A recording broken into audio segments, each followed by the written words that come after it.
Greetings YouTube and welcome to the Blue Corner, and in this video I'm going to be making do on the promise I made in the Q&A announcement video a few weeks ago, and that is I'll be answering your questions in today's video.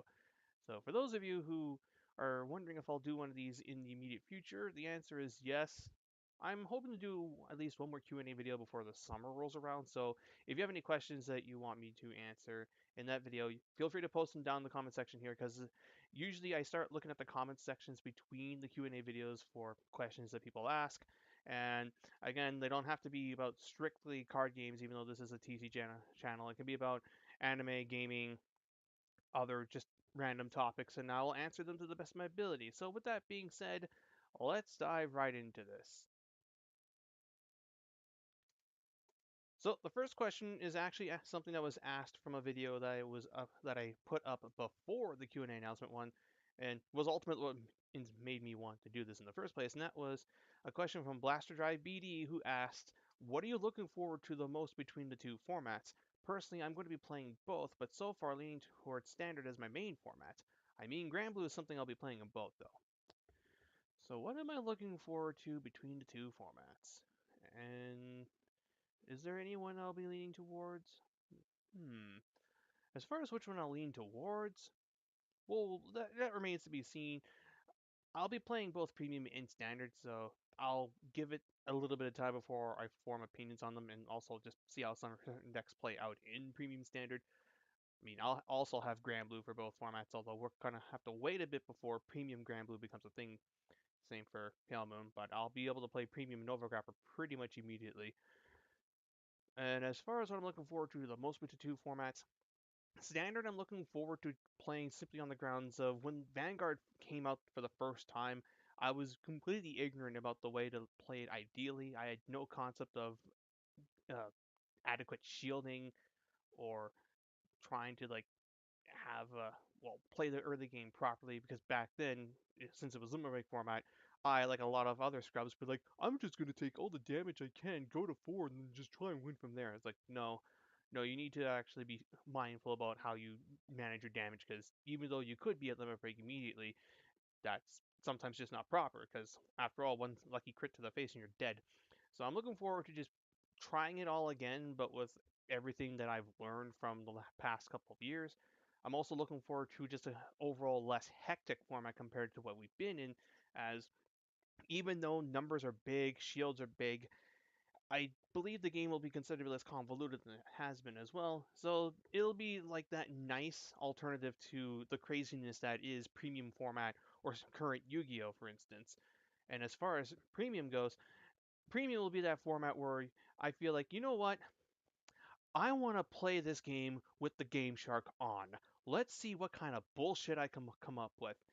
And that's what I'm looking at that format for. Like back in the day with my one locals for Yu-Gi-Oh, we used to have monthly traditional 100 card tournaments, and it was always interesting trying to come up with the most disgusting decks you can in that format, given what you got to work with. Like trying to break Chaos Dragons, trying to break what was it? I tried to break heroes, trying to break dragon rulers, and especially was fun. And I'm looking at premium format in that same way. Granted, premium is going to be a pretty obnoxious out of the gate because of just how powerful certain clans will be from the beginning. But once everyone's gotten their shit in, we'll finally be able to see where things go.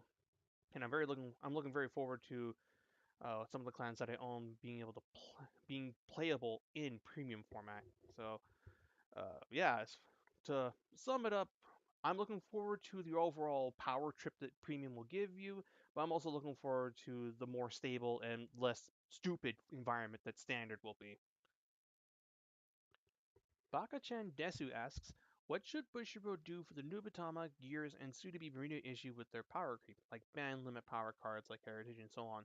Truth be told, I feel like the current ban list, minus the fact that they didn't take Mick the Ghosty and family off, what the fuck, but I feel like if they saw these cards as a problem because of power creeping, they would have actually done something about them. As it is, they're leaving Nubas, Gears, and BTB, and I'm okay with that, because the thing is, while these decks are obnoxiously strong right now, Premium Standard is going to do, I feel, a really good job of giving them a hard time, or in some cases, pushing them out. Like, I feel like Nobutama is actually going to get booted out of tier one once V set one drops, because Overlord, Blasters, and Nova Grappers to a lesser extent, but Overlord and Blaster actually have an early game and a considerably good one at that with this new shit. And Noobas have no early game, so this deck, like Dominate, is in risk of being potentially just killed before it even starts spamming Rene. Because your opponent goes first, okay? Ride Overlord, give gift to him, use a Soul Blast skill, swing 33 to face. Do you got the PG? No, guess I got the restand.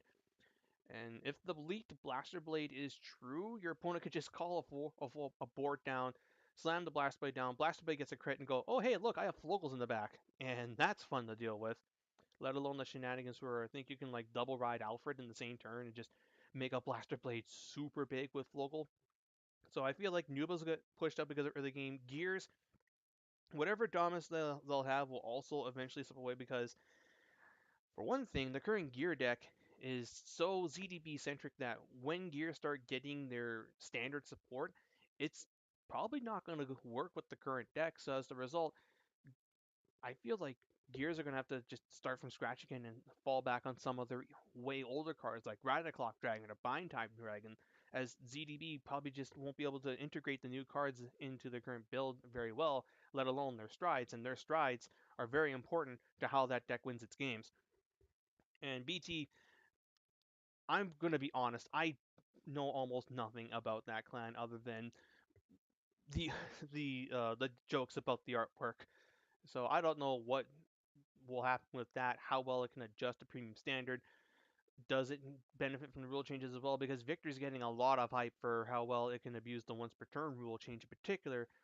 I don't know if BT can really abuse it that well. Maybe it can, maybe it can't. Someone will, I'm sure, will correct me on it, but uh yeah, like I feel like just the natural game progression is going to solve these decks that are such a problem right now. Although, if I had the power to hit things, I'd probably do something like put the ZDBG guard to 1 and put Rene to 2 so that the new Batama players actually have to think while playing their deck. Because as it is, Dominate is pretty much a low IQ slam Rene on board and hope to God it gets there type strategy. Like it requires even less thought to pilot than Cleefort and Bujin, and that's saying something. So TLDR, I don't think Bushiroad actually has to do anything. If if these decks continue to be problems even in spite of VSET 1 and the VEB 1 sets coming in, then they'll do something about it. Again, I think they're going to get phased out. And then his second question is, will I start doing market watches again? Probably not. The reason why I was doing market watches in the first place was that there weren't very many channels that did market watches, and I wanted to like get the knowledge out there, like, hey, this is what's going on, blah blah blah blah blah blah. But now things have changed. We now have channels like Team Absolution doing their card fight cash, and it's a very thorough market watch.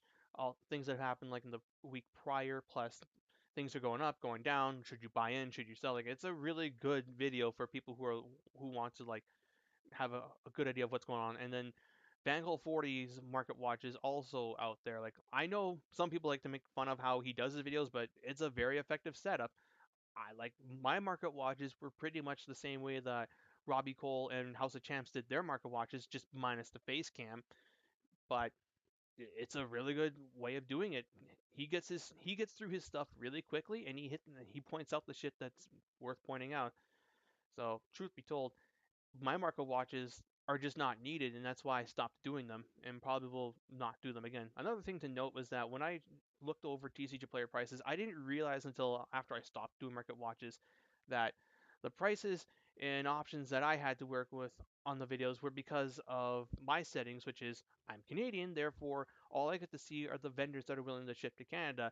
And there's a considerable amount of vendors on TCG Player who do not ship outside of states, or if they do, it's to very limited countries, and that affects the accuracy of such market watches. And yeah, that's just a thing I know. So no, I'm not going to be doing them. Lizim Demirovsky, hope I got that right, asks, what are you going to be building in the V series for Vanguard? So right now the plans are to be building Oracle Think Tank, Nova Grappler, Granblue, Pale Moon, Neo Nectar, and obviously Narukami.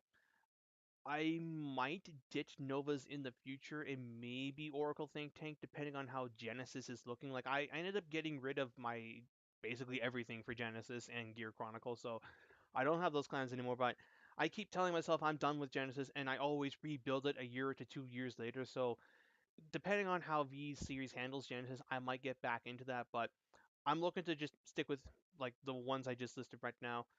Uh, yeah, not much else to say. Like of the clans I just listed, I'm looking forward to playing. Grand Blue and Narukami the most. Narukami, it'll have been a good year since they've gotten anything to work with. That was in set 12, and Grand Blue even well, yeah, it'll have been over a year by the time Grand Blue gets its shit in because when the hell was Rumi Labyrinth again? Too long ago. Holy shit. So that's what I'm looking forward to building. And for premium, I'm looking forward to playing Nova Grappler and Pale Moon because I've already got the Victor deck and I'm working on the Harry deck. Christian Bonetti Lopez asks, name of that game. I'm going to assume he's referring to what was playing in the background of the announcement video, which I'm playing in this one, which is Wild Arms 3, which was originally released for PlayStation 2 back in the early 2000s and then got a PlayStation Network re release for PlayStation 4, in which the graphics have been touched up a little bit. For a game that's as old as it actually doesn't look that bad, but that's because, at least to me, it doesn't look that bad. But then again, I've always been of the mindset that cell shaded graphics age considerably better than just polygon graphics. You look at Wild Arms 3, which came up before Final Fantasy X, and you look at Final Fantasy X, and I honestly think Wild Arms 3 looks considerably better.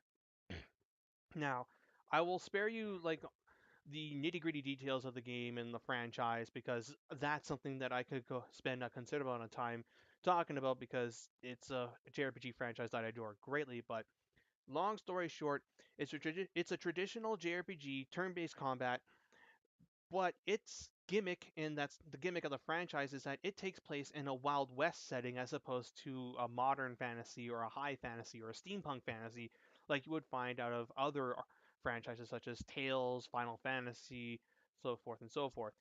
And because it's got the Western motive, character designs look like that of an old Western. Music is especially Western inspired. Acoustic guitars, whistling, the way the world is done. You've got deserts, horses, trains. Particularly this game is where they take the Western and go full blown. Previous and later games tend to mix some more steampunk technological stuff in, but this is the one where they decide to go, this is the Wild Wild West. Let's see how it goes. And as a result, everyone uses guns and oh, it's a good game. What else can I really say? You've only got four playable characters. You switch between them on the map, and it has Zelda-style dungeon puzzles. And that's always been like the gimmick of the franchise too, is the Wild West setting and the Zelda puzzles. Right down to everyone having tools that you need, such as a hook shot or a fire rod and such forth. So if you're looking for an old school JRPG, check it out. It shouldn't be that expensive on PSN either at this point. Night Valzen asks, what are your favorite anime that are currently ongoing? So at the current time of this video, I am watching Yu-Gi-Oh! Reigns, Darling in the Franxx, Persona 5 the Animation, Gundam Build Divers, and Full Metal Panic Invisible Victory. Of the ones I just mentioned, three of them have really only just started, so I feel like it would be kind of unfair to say this is my favorite stuff when who knows how they'll turn out. Although I have a fairly good idea of how Persona 5 will turn out, uh, and Full Metal Panic, I know enough of what happens in the novels to know that Invisible Victory is going to be some good shit, but uh, I will not actually discuss them at length here because, again, it's too early. But that really leaves it down to Darling in the Franxx and Yu-Gi-Oh! Reigns. Darling in the Franxx is a show that I really only just started watching. I asked a little bit about it, and people were like, it's okay. It's it has its good points and it has its bad points. So I went in with like no expectations, open mind, and brain turned off in case it tries to be some like philosophical Ava like shit. And there are definitely traces of it trying to be that, so I was like, whatever. But from like at face value, I liked the show. I wish, let's see. I wish the show would stop teasing and trying way too hard to subvert expectations, because it just gets tiring after a while. Episode 13 was an amazing episode, but then episode 14 happened. It makes sense what happened, but it didn't make it any less frustrating. And I'm just hoping that sooner rather than later, they finally just stop with the foreshadowing of vagueness and the vague this and the vague that, and finally just start getting to points. And with about 10, 11 episodes, what is it, 26 episodes? So about 12 episodes left. Hopefully they can do it. At this point, though, I am invested enough in the show to want to keep watching it and see it to its end. And then Yu-Gi-Oh! Vrains. Yu-Gi-Oh! Vrains has been pretty good. I've been enjoying it more than I have some of the other Yu-Gi-Ohs. Granted, Arc 5 started off really good for me, but then I just lost interest after a while. But Vrains, ranges keep me. Granted, part of it happens to be with the fact that it's more or less Yu-Gi-Oh! Battle Network because I am a huge sucker for the network type setting. Dot Hack was another game I liked for that, and obviously Mega Man Battle Network, Mega Man Star Force. I enjoyed those franchises, sub-series of the franchises. So seeing Yu-Gi-Oh! In a similar setting is just something that will always like get me, that will catch my attention. But the show, for the most part, has been pretty solid. Granted, there's been issues behind the scenes with its production in the recap episodes. Gundam Seed Destiny, I don't think even had as many recaps as Yoga Reigns did, but unlike the Gundam Seed Destiny, Reigns has managed to stay consistent in spite of that. The characters have been pretty good. The fights have been well choreographed. The villains have been fantastic. Revolver is one of the better villains I've seen in a long time, and the overall plot has managed to stay consistent. A thing I was concerned about going into this new season of Reigns was like after the Tower of Hanoi plot, things would just maybe fall flat, like how what happened with Yu-Gi-Oh! 5Ds after the Dark Signatures arc. But they're going immediately into it with this whole shit with the Cyber's world being destroyed and Ai's friends gone missing. Although I think I have a good idea what happened. And what else can I really say? Yusaku's an okay character.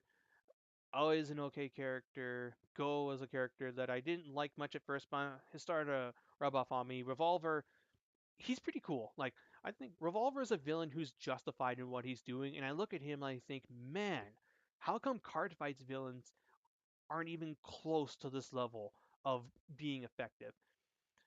And what else can I really say? Like, granted, I know, oops, I just hit the microphone. Sorry about that. Granted, um, who's to say how well variants will pull out and turn out because Arc 5 had a strong start and it was pretty good going into the synchro dimension, but then the fusion dimension happened. Everything after that happened, and it's like, oh. Uh, but as it is, it has the potential to, I won't say surpass 5Ds, which in my opinion is still the best Yu-Gi-Oh series and my favorite one of the bunch so far, but it might have the chance of actually being able to be on par with 5Ds or be very close to it. So, of the anime I'm currently watching, I probably would say that Yu-Gi-Oh! Reigns is probably my favorite of the bunch right now. However, if you ask me this question again within a couple months, I'm willing to bet it's going to be Full Metal Panic because I adore that series. I watched the original season, both English and subbed, and I enjoyed it. Full Metal Panic from Mofu was hilarious. Full Metal Panic, the second raid, had me had my attention, pardon me, from start to finish. And I know enough about the novels to know where things are going. And seeing the games represent, or being the novels represented in Super Robot Wars Z3 1 and 2, as well as Super Robot Wars V, only made the anticipation for this season just all the more. Like my hype for Full Metal Panic Invisible Victory is pretty much equal by that of the hype people have for the upcoming Code Geass and my hype for Mega Man 11 and the Mega Man X 1 and 2 collections. Like I've been waiting so long to see Full Metal Panic's conclusion be animated, and it's finally here. So I'm pretty certain that within a year's time, or rather even like a couple months' time, Invisible Victory will be my favorite anime that I'm currently watching. And the final questions are from Drive Check. The first one being, how was the ending of the G series for me? And do I think that there should have been better ideas for the last season of G? Truth be told, I thought that GZ was a steaming pile of garbage. Easily the worst of the G series, I feel, and is right down there with Asia Circuit and Legion made for just bad Vanguard series as a whole. And the reason for that, and I'll get into the second part, is do you think there should have been ideas? Oh yes. What they should have done was that they should have lengthened how long the series was going to be, because 23 episodes was too short to get what they needed to do done. This was supposed to be the last season of the original franchise, and you had this big bad villain in Gize, and then they rushed through everything and ended the series on an incredibly flat note.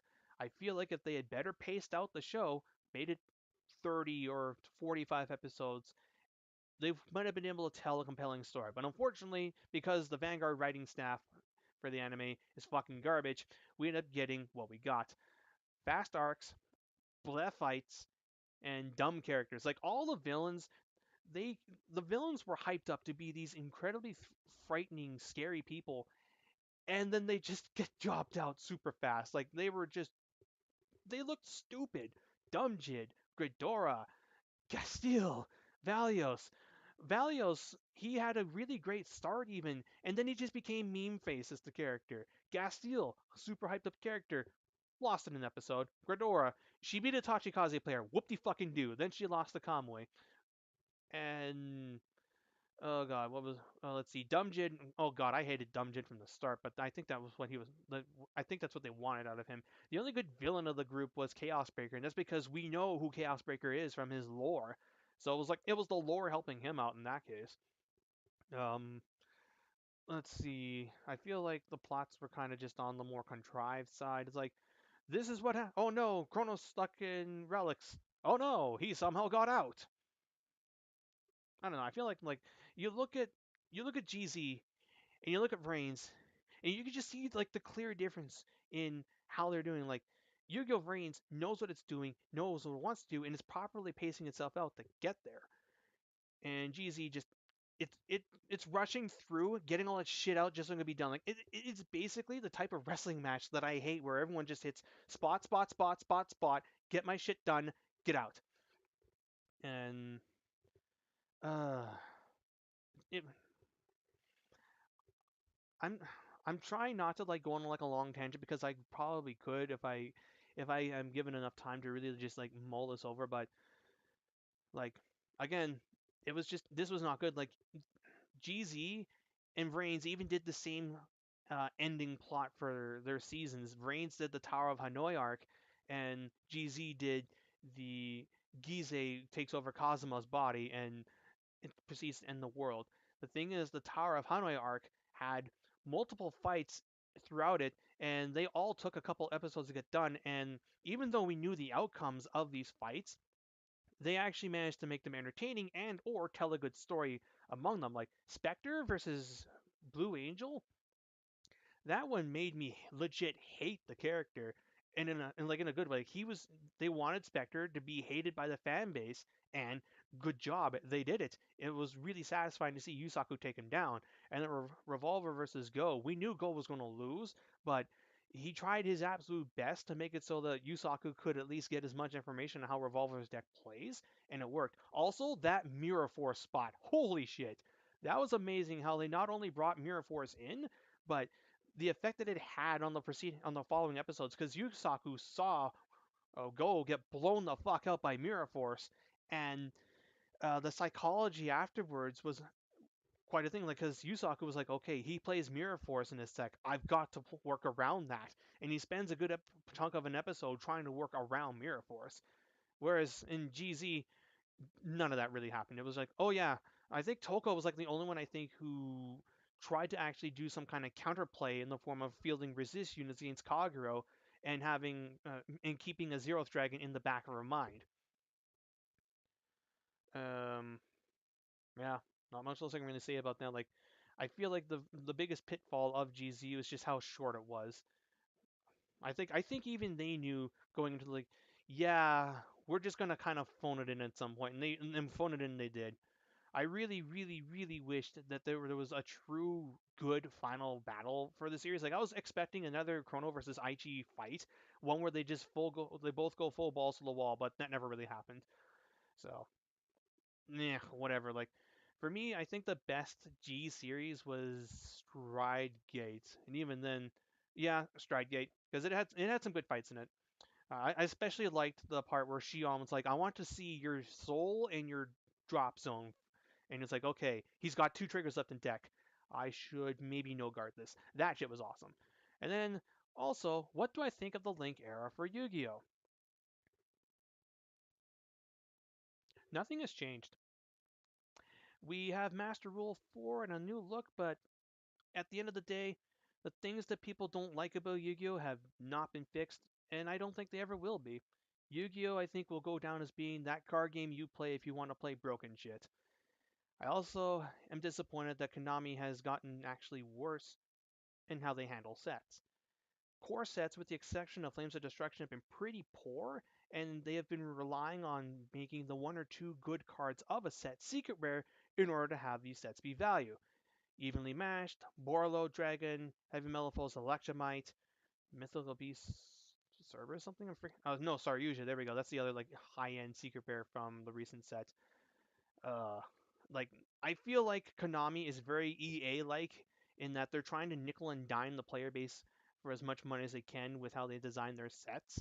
Because like you look at a core Yu-Gi-Oh set and a core Vanguard set, and you see how Vanguard has good commons and good rares.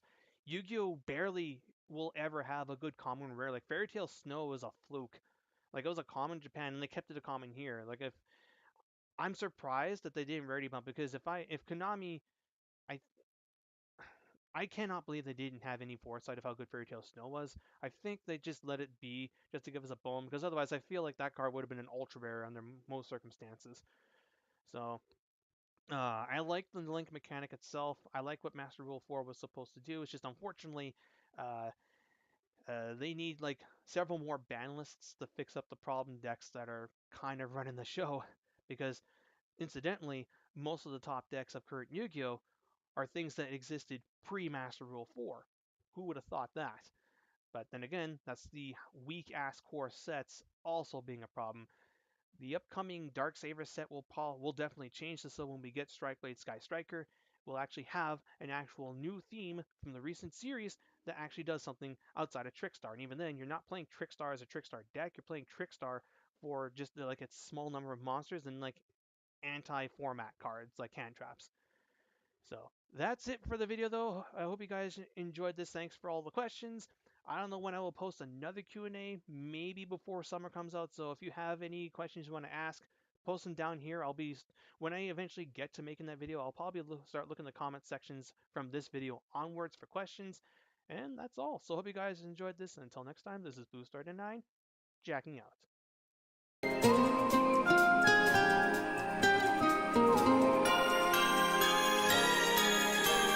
Change in time finally made up my mind. I raise my hand from beneath the shifting sand and embrace the winds of change. Suddenly, everything is up to me. The pages turn, flashing full